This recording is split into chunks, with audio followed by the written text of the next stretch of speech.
Yeah, I've always been real passionate about stuff, and when I like something, I tell everyone I know about it. And so, yeah, it kinda caught on like wildfire because, like, one friend would start watching it, and then the group kinda just grew, and we went over to this one friend's house. They were in their basement playing, World of Warcraft, Oh and it my was gosh. pitch black. We're like, "Nope, we're watching the OC," and we forced him to watch it. Welcome back to Let's Talk OC, an OC podcast. I'm Michelle, and today I'm joined by superfan Dan Widrowicz to talk about Welcome to the OC, the oral history, written by Alan Sepinwall, Josh Schwartz, and Stephanie Savage. Hey Dan, how are you? I'm doing good. How are you? I'm good. I'm just so excited that you're here to talk to me about this book and also that we can just connect face to face because we have definitely communicated through Instagram DMs. And I just want to start with what you wrote in our guest form. Our last question is there anything else we should know? And you said, I'm really looking forward to this. The OC is one of the few things I can talk about nearly endlessly. So I'm stoked that I get to talk about it with another super fan, which just like, yes, another super fan to connect with. So please tell us, what's your relationship with the OC? How did it get started? Yeah. So, yeah, I've been watching since it first aired, summer of 2003. That was the summer after I graduated high school. And I've been watching since day one. I watched all those promos with Sandy talking about he's not a criminal mastermind. He's just a kid with nowhere to go. And, that played over and over. And so, yeah, I started watching right away in August. And they played multiple times a week. And I'm pretty sure I tried to watch it every time it aired because times were different back then. We couldn't just rewatch it anytime we wanted. Watched the whole run. Even had watch parties at my parents' house with some of my buddies. It was mostly a male party. Occasionally, a couple girlfriends would show up, but it was mostly guys. Really? And probably 6, 7, 8 of us, depending on the week, getting together to watch it. It's mostly during season 2, I think. And then we kind of started going our separate ways, and people started moving away. But yeah, I've been watching it forever, and so I always was a big fan, but during the pandemic and with the podcast starting back up, not starting back up, starting period, that's when I rediscovered the show and started watching it on HBO Max, which made it so easy to watch. I went from maybe watching it, I probably had watched it 2 or 3 times to I think I'm at 11 now. Wow. So, all the way through? All the way through 11 times. I'm pretty sure that's pretty close to an accurate number on me. And I just went nuts, and especially during the pandemic where things were just so bleak, and that was kind of my comfort every day because I didn't miss a day of work. I work in the signage industry, and that never shut down. So I go to work, come home, watch the OC, and just go. And for a while, that was all I watched. I know. It's such a wonderful escapism, especially if it's something from childhood. Well, nostalgic from being a teenager. And then when you get to revisit it. I just want to go back to the fact that you mentioned you and your male friends gathered to watch this. That's amazing because growing up when I watched it, it was just me and my one female best friend. And we watched it religiously together. And then I made a boyfriend watch it when I was in high school. But like no other dudes in my life were into this show. So how did you find each other? Or was this like, hey, I started this show. It's really good. You should watch it too. Yeah, I've always been real passionate about stuff. And when I like something, I tell everyone I know about it. And so, yeah, it kind of caught on like wildfire because like one friend would start watching it, and then the group kind of just grew, and we went over to this one friend's house. They were in their basement playing World of Warcraft. Oh my gosh. Pitch black. We're like, nope, we're watching the OC, and we forced him to watch it. So I don't know, just a lot of good memories. Okay, that's amazing. Now, you said before we started recording that your wife likes the show, but how did that go with introducing it to her? Has she seen it before? We've been together roughly since then. A few months after the OC started, we started dating. So we've been together a long time, but we went to college in different towns. So yeah, we were kind of separated, but she was watching the show too, but probably not every episode. So she liked it, and Up until recently, I haven't been obsessed. I just, I own the DVDs, all that. Yes, yes. Always talk about the songs that when a song would come on, I'd be like, oh, that song was on the Yes, OC. this is the moment that it happened. Yes. Did she join you on your rewatches during the pandemic? She did join me on one rewatch. After one run through, she was good, especially after the end of season 3. Right, It's pretty right. brutal. Yes. You don't want to keep doing that over and over, but Yeah, I introduced the show to my husband when we were just dating years ago. And it was one summer during July, and I was like, hey, have you ever watched the OC? And he was like, no. And so we binged it, and he loved it. And I feel like that was subconsciously kind of a little test. Like, hey, if you love this, yeah, you're it. Like, this is it. This is the test. And then I slowly tried to influence my friends to watch it. Like, if you're friends with me, it's probably going to come to a point where I'm going to make you watch at least one episode. And then, of course, we did the podcast, Let's Talk OC. Yeah. And now that's all I want to do is find people to talk OC with, which you get. I do. And you were on an episode of Welcome to the OC, bitches. So how did you land that spot? It was in response to the My Two Dads in season 4. Yeah. Because that's one of my favorite moments when Ryan literally calls Sandy dad, and he does it twice, and it never happens again. It's just a huge moment. Like, for me, especially after rewatching it as an adult, because when I watched it as a kid, it was a little different. I related to the core 4, more so than the adults. And then rewatching it, I relate to everything. And it's just amazing. But, Yeah. But that Ryan and Sandy relationship, it's just so important to me. And it's really, since day one, it's the most important thing. That's what everything is set in motion by. And so, yeah, I had a pretty passionate response, I think, that I sent to the email for the pod. And then Katie, the producer, got in touch with me, and I got on the show, and it was amazing. It was also a crazy day because I had a job interview that same day. So I believe I had the job interview first, and then I had to go on the pod. So I was like, this is a really big day. Oh my gosh. Yes. So I'm so happy that it was on video, because it was kind of surreal. I kind of didn't remember it completely. And then I rewatched it. I was like, oh, this actually went pretty well. And it's pretty awesome that I got to do that. Yeah, I know. It is pretty surreal, right? Liz and I got to be on an episode, and I remember after it happened, we were both like, did that actually happen? This does not feel real. Pinch me. This is so cool. It was such a great podcast, and I'm really glad that Rachel and Melinda did it. And they were so nice. Yeah. And so, listeners, you might know Dan from Instagram. His handle is @fan_named_Dan. And you recreate OC scenes with Legos, and I'm obsessed with this. I think this is the coolest thing ever. How did you get started with this? Also kind of started around the pandemic. So been a Lego fan, pretty much as long as I can remember, but I never bought a whole bunch of stuff. But I just got the idea in my head. I was like, well, you could make OC figures out of this. Just because it's so easy to customize. You got a torso, you got feet, you got a head, you got hair. It's relatively easy, or at least I thought, to piece that together. But how do you find these pieces? What are they named? So I would buy piece by piece off of eBay, which got very expensive. Yeah. So I'd buy just a head, and it'd be like $3 or $4. Oh my gosh. And you got 4 pieces per figure, so it adds up. It's pretty spendy hobby, but yeah. Eventually I got 8 core characters from the first season, minus probably Luke. I got Jimmy, Julie, Seth Summer, Sandy and Kirsten, and Ryan and Marissa. I made them all up and posted that on Instagram, but I couldn't tell you how many months that took me to put together. I can only imagine. It's so cool. How do you keep them all set up? Do you have space? Yeah, I kind of do. Kind of broke some of them apart to put them in the Cohen kitchen.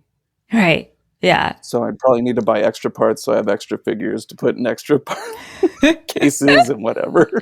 It's so cool. I love anything like stop motion, stop animation. I love when Yeah, things are me too. recreated. And I always said if I had time, I would probably be really into doll houses. And so I could just recreate scenes and sets from my favorite TV shows. I don't know if you ever played The Sims growing up. No, not really. Okay, so that was another thing I was obsessed with. And so I would recreate the Cohen house in the Sims world, and Oh, I'd that's recreate cool. other favorite TV show sets in the Sims world. So are you working on any particular scene now? Do we see anything coming? I love that you did a little scene for the book. Oh yeah, the that funny little scene. Yeah, I just got that idea in my head and I couldn't not put it out. Even though It it was was so for Mitzvah good. Josh. It's so cool. You also created a lot of graphic art around the OC too. Yeah, it's my background. I'm a graphic designer. It's my day job. So cool. I love it. All right, let's get into the book. Absolutely. So, welcome to the OC, The Oral History by Alan Sepinwall, Josh Schwartz, and Stephanie Savage. It's a conversation with the cast, the crew, network executives.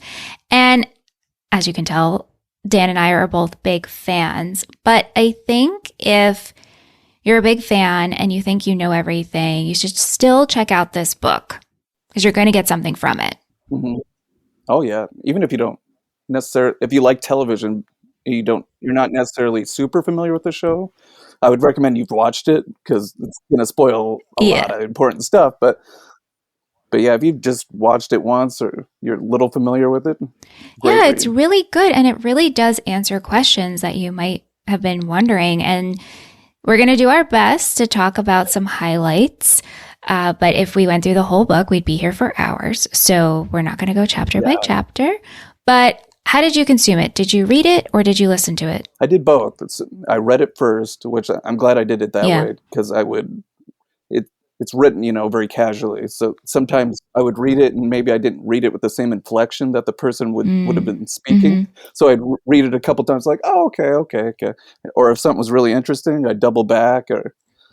And I really took my time with it. Yeah. And if I would have been in the car listening to it, it would have been kind of dangerous because I would have been really distracted. Totally. What do you think of the voiceovers for the actors? Overall, pretty good. I thought Adam Brody's was especially Yeah. good, and Melinda Clark's was also good.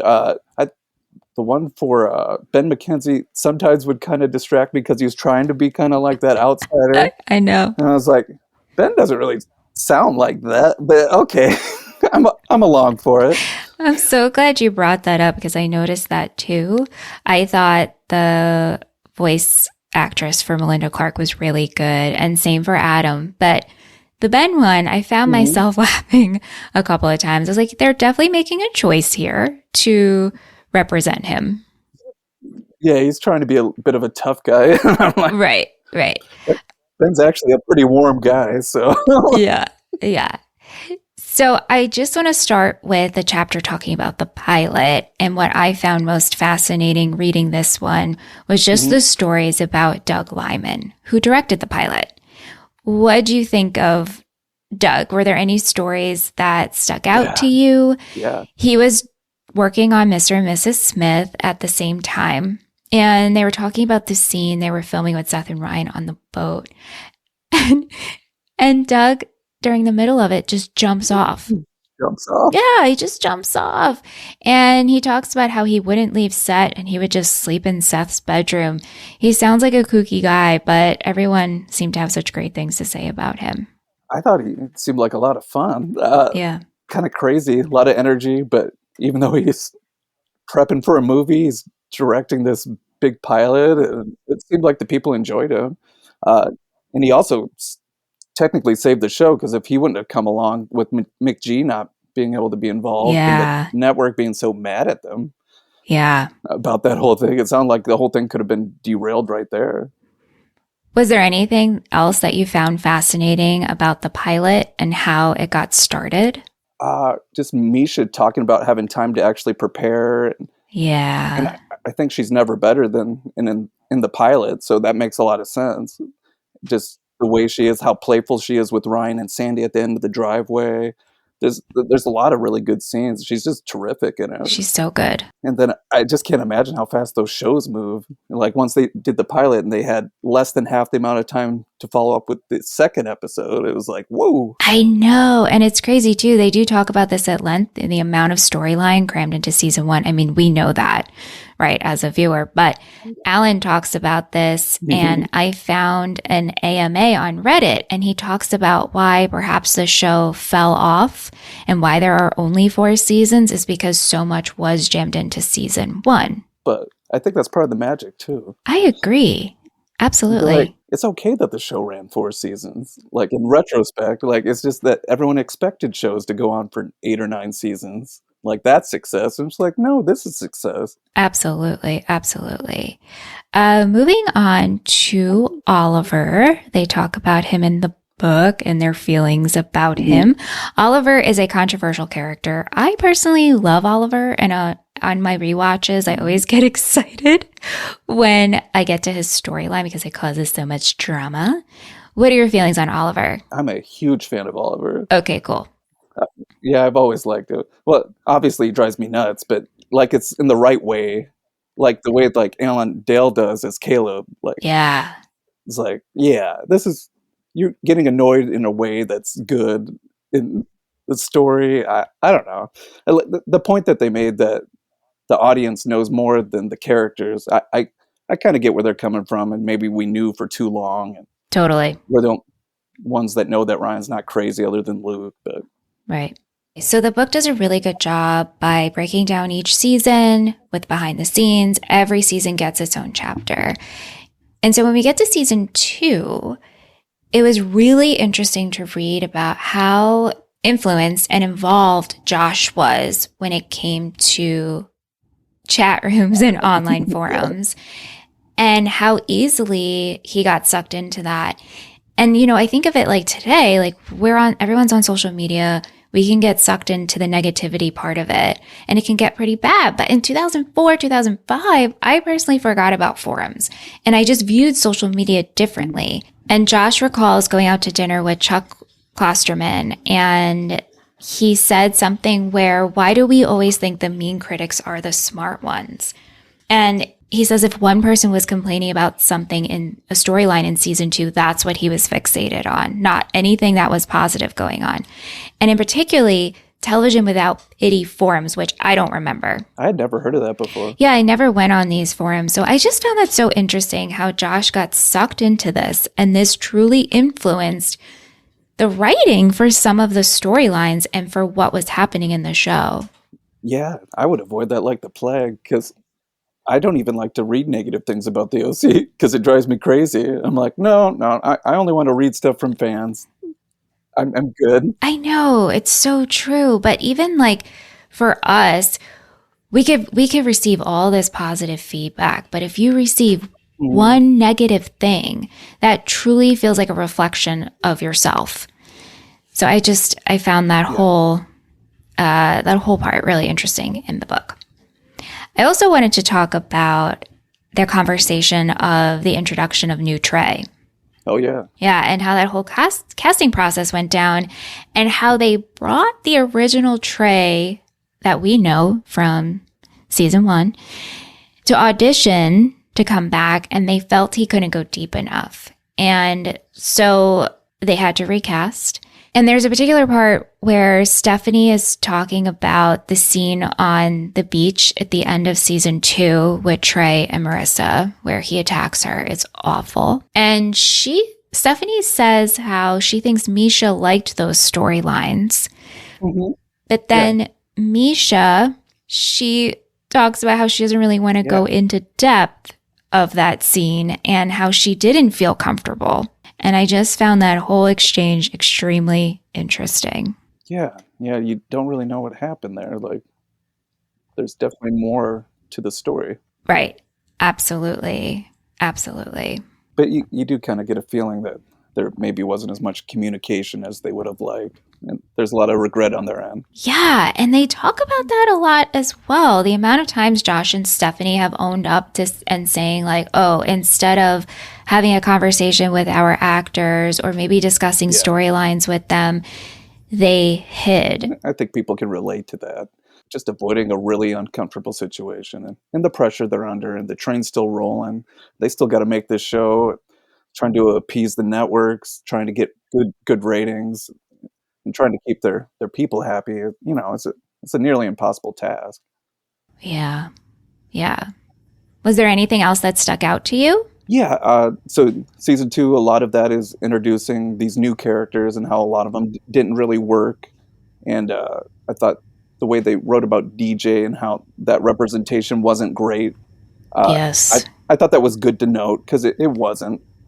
Yeah. DJ wasn't a fully formed character, and that's unfortunate. Some of the other characters were very successful. I thought Zach was a great character. Alex was a great character. I think Lindsay is better than she's given credit for. Yeah, I'm not the biggest fan of Lindsay. My husband hates Lindsay, like, with a passion. Goes on rants about her, but she did invent the Yama clause. So how angry can we be with her, right? She did. Yeah. I just wish they had Lindsay come back. Even come back for Caleb's funeral. We brought her in, and then she's just gone. Abruptly gone. And we never speak about her again. She's not even brought up in conversation. So I just thought that was strange. And I mean, I get it. We have to keep storyline going. But, like, why'd we bring her in to be the illegitimate daughter, and then nothing else ever comes of it? It was just weird. All right. So the most I wanted to talk to you about was season 3. Yeah, that's definitely the meatiest. Absolutely. And I think overall, when you meet a fellow OC fan, it definitely comes up like, what do you think about season 3? How did you feel about the ending of it? So what are your thoughts on it? And when you first watched it, how did you feel? It's hard for me to remember the first time I watched it. At least like the first, let's say, 2/3 of the season, because I think the back half of the season's really good. Yeah, agree. And the front half kind of has some good moments. Julie's always awesome throughout the entire show. She's probably the biggest bright point in season 3, I think, just because she brings so much levity and she's just so dynamic. Melinda's just awesome. She in general. is. I love her. And that's a big thing for me too. Like, I love this show. Even if the episode's not amazing, I always find a good moment or a good performance, or there's always something good there. Like, these are great actors. You know, even if the material isn't at its best, there's something good there. Totally. And it's amazing, like, reading about season 3 and everything that happened behind the scenes between what was happening at the network, how the actors were maybe not the happiest and not that passionate anymore, and how Josh and Stephanie were feeling. It's amazing that anything got done. And I was just very impressed. And I think it's pretty good knowing all of that information. And I just finished rewatching it probably a couple weeks ago. And this rewatch of season 3, after reading the book, I actually thought it played even better than the previous times that I've watched it. So nice. I don't know if other people have that experience, but I was like, not bad. Still has Johnny, and Johnny drives me nuts, but I'm so glad you brought him up. The way they speak about Johnny, played by Ryan Donahue, and again, it's not his fault. It's just the way he was written, right? But we bring this character in and we just torture him. And I thought it was interesting to learn that they tested Sebastian Stan for the role of Johnny, which would have been a totally different Johnny. Yeah. Like, I can't even imagine it. Yeah. Didn't they even say that he was smaller than they realized because they didn't cast him in person? Yes. Yes. It would have just been a totally different vibe. But I think the biggest thing for me for season 3, and obviously, yes, we kill Marissa, which we will get to, but we killed Johnny. We killed 2 teenagers in season 3. And I was waiting for this to be talked about in the book. It's probably one of the biggest things I wanted to know more about. Other than to just get him off the show completely. Yeah, but like the choice to kill him. Like, how was that always the idea? Were they just like, we have to get him off fast? And then for him to fall off a cliff? Why didn't we just send him away for rehab? Or maybe like he's just not in Marissa's life anymore, right? Because Marissa's now back at Harbor. They just brush over it, really. Like, right. They have the one episode with the funeral, and then it's like, all right. I know. Other than Marissa kind of holding on to it. Yeah. Right. Even Sadie doesn't seem to be holding on to it that hard. It's so true. It's like once she meets Ryan and she's got her jewelry line, like we're good. I can't get over the fact that we killed 2 teenagers in one season. Like that is really dark. It's really dark. What else annoyed you about Johnny? Okay, so Chrismica Bar Mitzvah. In that episode, Ryan saves Johnny from ruining his life completely. Completely. He's going to hold up that convenience store with the gun. Yeah. Ryan stops him. Didn't have to do that. Yeah. Saves him from... And so when Ryan goes up to save him again, you're the last guy I want to see. What are you talking about? This guy saves you over and over. It has no reason to. He doesn't even like you. That's such a good point. That drives me insane. And even, like, Ryan never even brings it up with Marissa that he did that for her. I don't even know if she ever knows. I know. But that drives me insane. Oh, gosh. It is crazy. I know. It's crazy. What else is crazy and kind of humorous in a dark way, but the song card that aired for that episode, the music was by Rock Kills Kid. Literally a rock kid. It's insane. It's insane. Oh my gosh. How'd you feel about the backstory and learning more about the idea of killing Marissa and how they came to that? I just thought it was the network just had it out for her, and like there really didn't seem to be a second choice. I know Josh and Stephanie just feel so bad about it, but like they could have handled the situation different. But I think the end result is the same. Yeah. Like another main character dies, and it didn't sound like it was going to be anyone but Marissa. Yeah. And so the network was pushing for bigger storylines. They're like, you have to kill someone. It has to be a main character. And they were like, well, we can't kill Seth, and we can't kill Sandy, and we can't kill Ryan. We can't kill Summer or Julie. So it's like, well, I guess we'll kill Marissa. And some accounts are that one of the executives said it was Marissa, but it kind of seemed to be... There wasn't a straight answer on who said that, or did they definitely say that, but there was definitely a strong indication that it's Marissa. Yeah, and then they mentioned the forums again and reading about how people just did not like Marissa as a character. And then overall on set, you know, we knew that Adam and Ben, they were probably ready to leave. Same thing with Misha. But to decide to kill her... And the fact that once that was decided, Josh and Stephanie didn't want to make that call to her. They hid because they couldn't handle it. Didn't want to talk about it before the decision was made. Right. They didn't want to own up to that conversation. But in the end, though, it just seemed like that was going to be the decision because there wasn't going to be a situation where no character died. It didn't sound like that was a possibility. Right. And then just how Misha explains it from her point of view of like, oh, I didn't really have a say in this. It's not like I chose this way. She says that, you know, Marissa's storylines were exhausted, but I don't think that she wanted to be killed, but also she was just following what her contract said.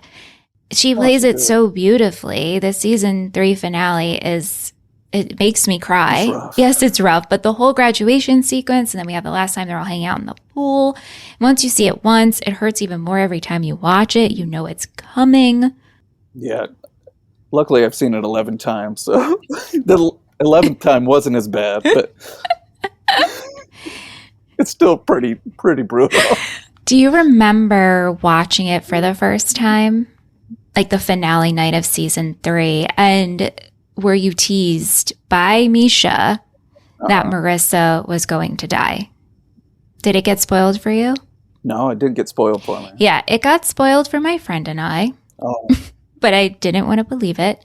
okay. And that night, we gathered to watch the finale, and I was actually having a house party that night. So my friends ended up coming a little bit earlier, and I was like, stay downstairs. And we were locked up in my bedroom, and I couldn't believe this to be true. I couldn't believe Marissa was dead and that they would do this. Like, who kills a main character? I was in such disbelief. And then afterwards, learning that even though people might have disliked Marissa, they didn't want her to be killed. Yeah. It's a big move, It's a huge move. but it's possibly one of the biggest deaths in TV history. So How did you feel about season 4 as a whole? I think it starts incredibly strong. Yeah. Then it has good episodes and weaker episodes and kind of meanders just a little bit. And then it finishes extremely strong. Yeah, I love the way it ended. I feel like they did a really good job. I like the levity they talk about it in the book, and it was kind of our time to bring it back. We'll add some silly moments in. Let's tie up these storylines. We have some really good stuff in season 4. I mean, in particular, it's my favorite Chrismukkah episode. I don't know how you feel about season 4 Chrismukkah. I like it. Yeah, it's really, really good. And I love just being able to explore the what ifs, what could have been. Mhm. It's fun. The part at the airport is my favorite. I know. Oh my gosh, it's so as a viewer, good. you don't know what's going to happen there. And then what plays out, and it's like, that makes sense. And that Yeah. allows him to move forward.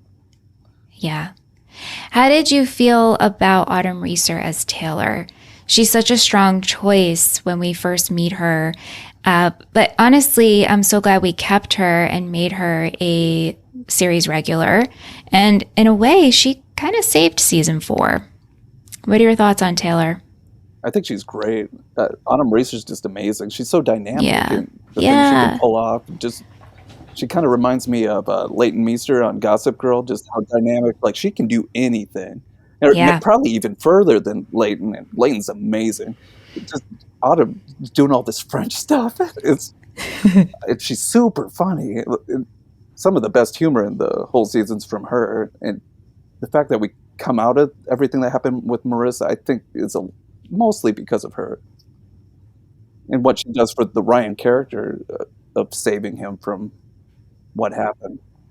Yeah. Did you like them as a couple? Yeah, I thought they were great. I thought they Yeah. were really sweet. Yeah. Did you like Ryan and Marissa as a couple? Yeah, I love them. They're my favorite. Yeah. It can be pretty polarizing. You know, some people are Ryan and Marissa till the end. Some people are Ryan and Taylor to the end. Some people feel that Marissa ruined Ryan. And so, Both were. yeah. I agree. Yeah. And so I just feel like, no, Ryan and Taylor worked, and so did Ryan and Marissa. What surprised you most in the book? A lot of just the unhappiness kind of surprised me. Just how high the high highs in season 1, like everyone was banding together to make this really awesome thing, and as soon as season 2, even it's not as cool as it was anymore. It's just a job now. It's not this magic thing, but as a viewer, still the magic thing. Definitely is magic. Is there anything you wish you could have learned or wish they talked about more? It's kind of a weird thing. I was always wondering who else was up for the role of Frank Atwood. Kevin Yeah. Sorbo was fine. It's just, as far as looks go, I never thought he was a great match. I kind of wanted someone like rugged and shorter and smaller, but Hmm. he's fine. Mhm. I just was curious who else may have been up for it. Getting to hear from the actors that played Johnny and Oliver would have been cool.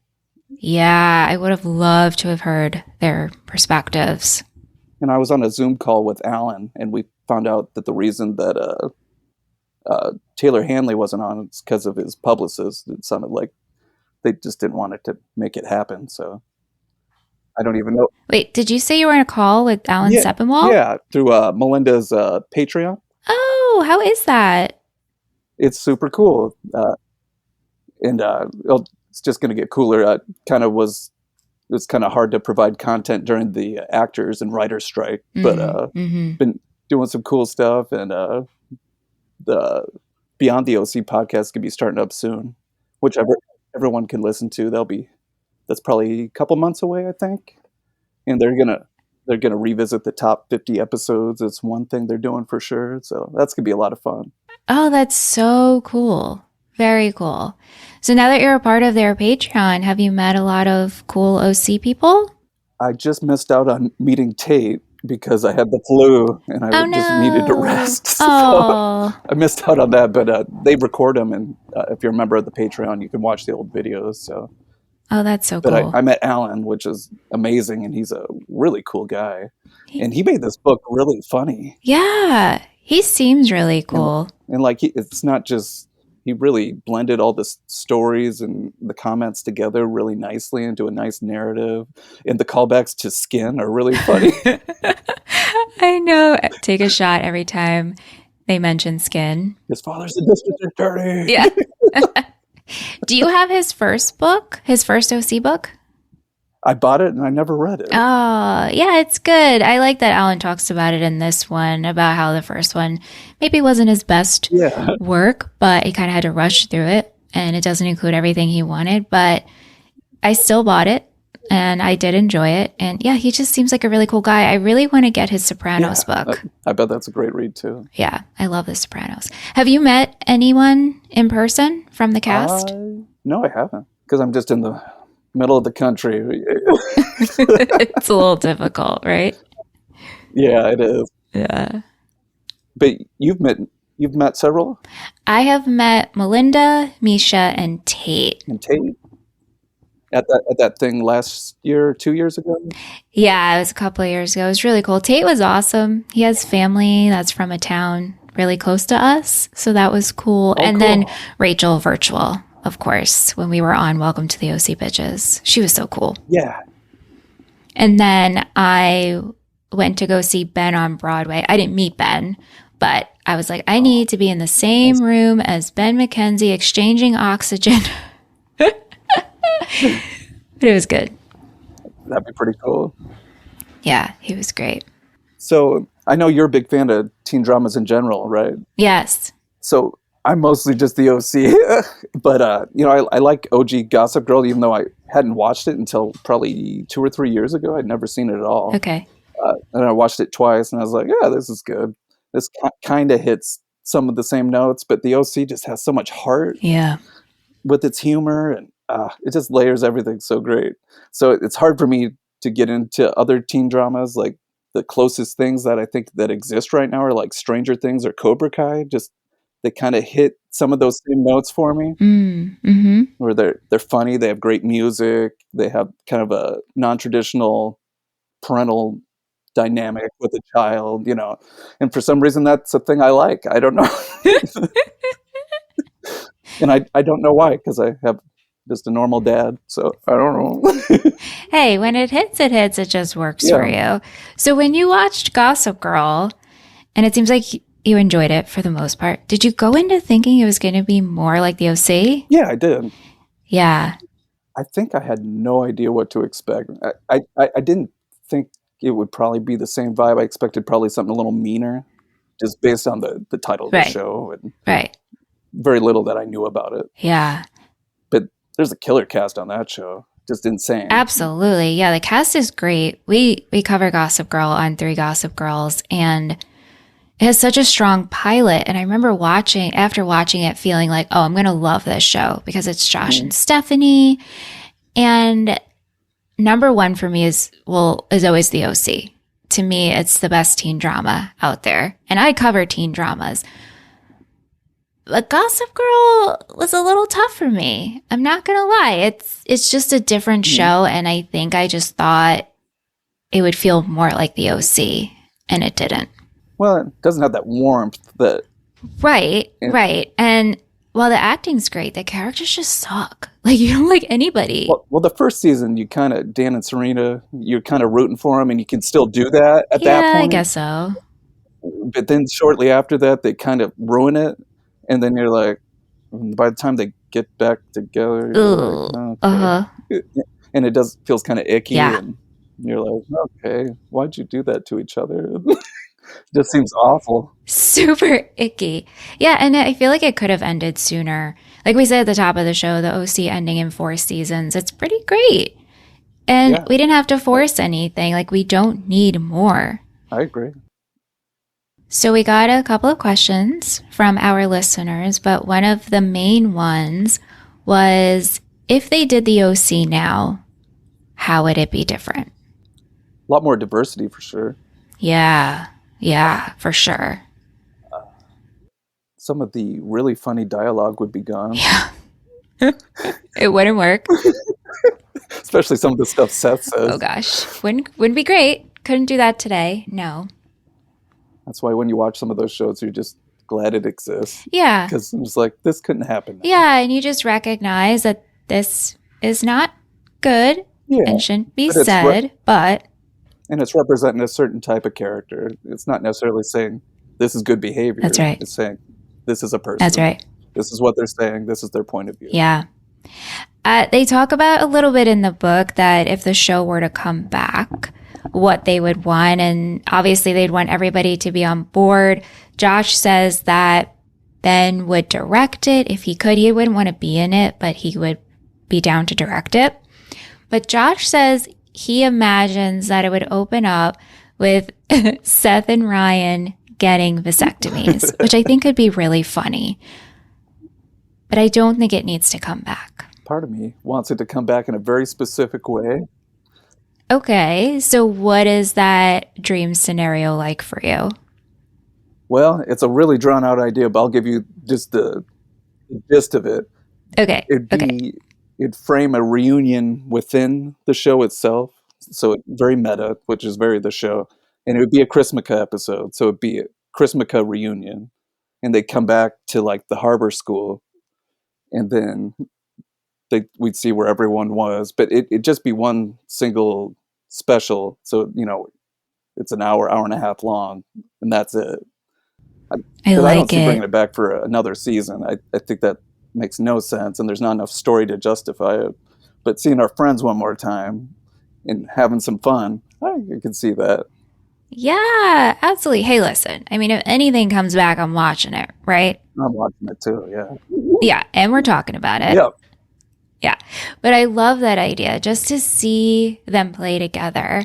My dream scenario is not so much I want the OC to come back, but I would love to see these actors get together and maybe be in either like a TV show, an episode, or a movie that they're not necessarily... Just enough of them together. Yeah, like they're not necessarily acting as these characters, but they're all in the same production. I would love to just see them hang out.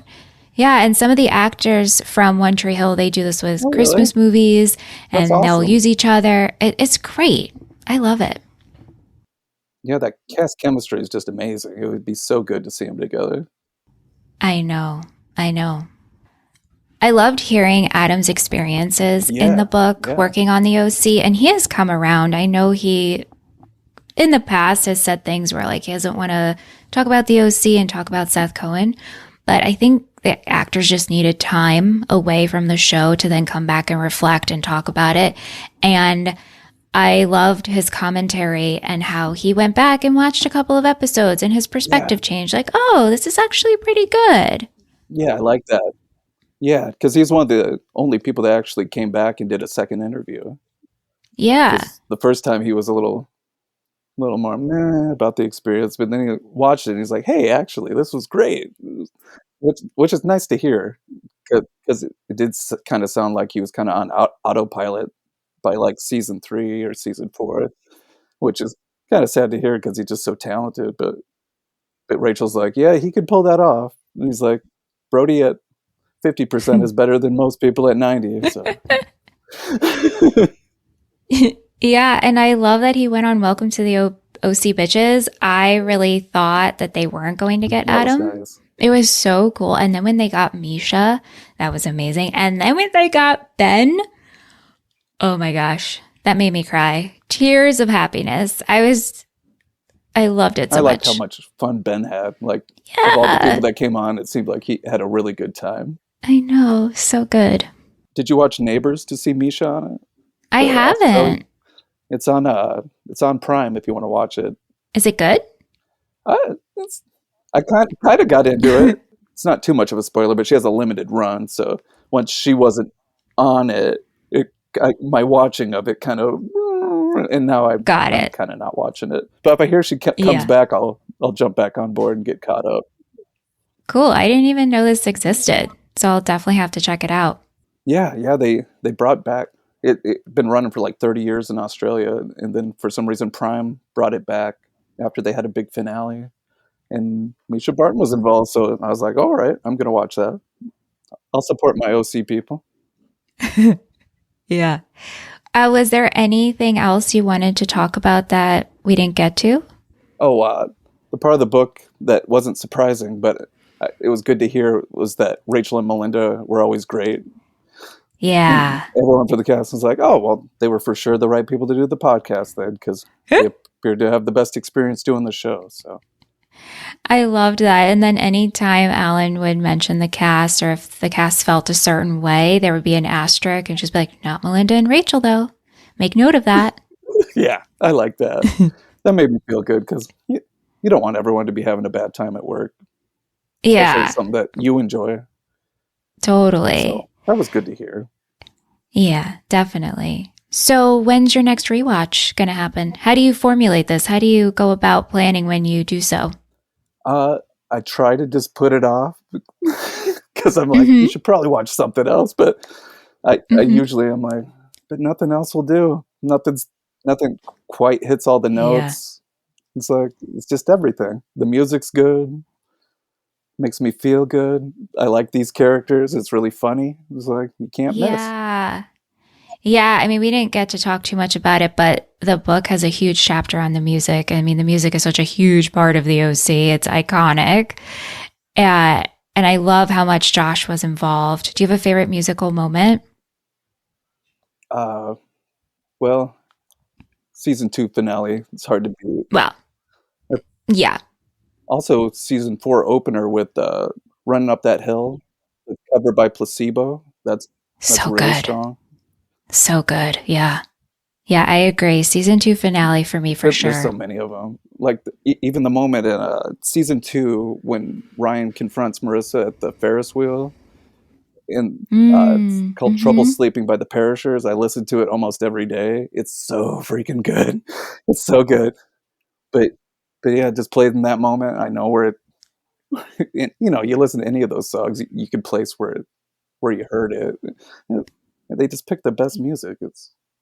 They really do. Yeah, there's a great section in the book, a whole interview with Ben Gibbard from Death Cab. And it's great. It's great to hear his perspective. And Death Cab was a huge influence. And Alex Petsavis. Yeah. I hope I'm saying that right. I know. think that's somewhat close. Gotta say it quick. Yes. Gotta like my name. Yes. Oh my gosh. Yeah. Well, Dan, this was so much fun. Thank you so much for chatting with me. If you ever want to do another OC talk, if you think of anything, let me know. I'm here for it. I would love to talk to you about anything OC related. Yeah, have to find another angle. Definitely want to do it again. It was really fun. Yeah. So please plug anything you'd like to share. Are you working on anything? Where can people follow you on socials? Mostly on Instagram. It's fan_named_Dan. And there's a lot of OC related artwork. Also into pro wrestling, all kinds of stuff, stand-up comedy, what have you. But most of my projects are OC related. It's mostly what I like to do when I'm not at work. Is work on some fun OC projects. Awesome. I can't wait to see what you create next. I will link Dan's Instagram in the show notes, so please check it out. Go say hi. Dan, before you go, I have to ask you, did you pre-order the book and get the secret chapter? Yeah, it's just a PDF. Yeah, so I got the secret chapter. I let it sit in my email because I wanted to finish the book. I revisited the secret chapter and I can't open it. And so I'm wondering what's in it. Yeah, I think I skimmed it just for a little bit because it was on comic books is the gist of yeah, because they just ultimately decided it of all the things in there, that was what could be cut. But yeah, it's more about the comic books in season 2 in Atomic County, I think. But yeah, I didn't get a chance to read it either. By the time I followed up, Oh it seemed like the no. credentials were screwed up. But I'm sure there'll be a way to find it. Yeah, bummer. I emailed them and I was like, is there any way I can get the secret chapter because this link expired? I haven't heard back yet though, so hopefully someone will reach back out to me. I had to buy a second copy because my pre-order wasn't going to come till like Friday, and the book came out Tuesday, I think. Yeah. So I went to Target and got the second copy, which worked out because I designed another cover so I could put my cover on the one and then have the default cover on the other. So I'm good to go. I'm good. Awesome. You're good. You're good to go. Well, thank you again, Dan. This was so much fun. Oh, thank you. Thanks, Michelle. You're a total Betty.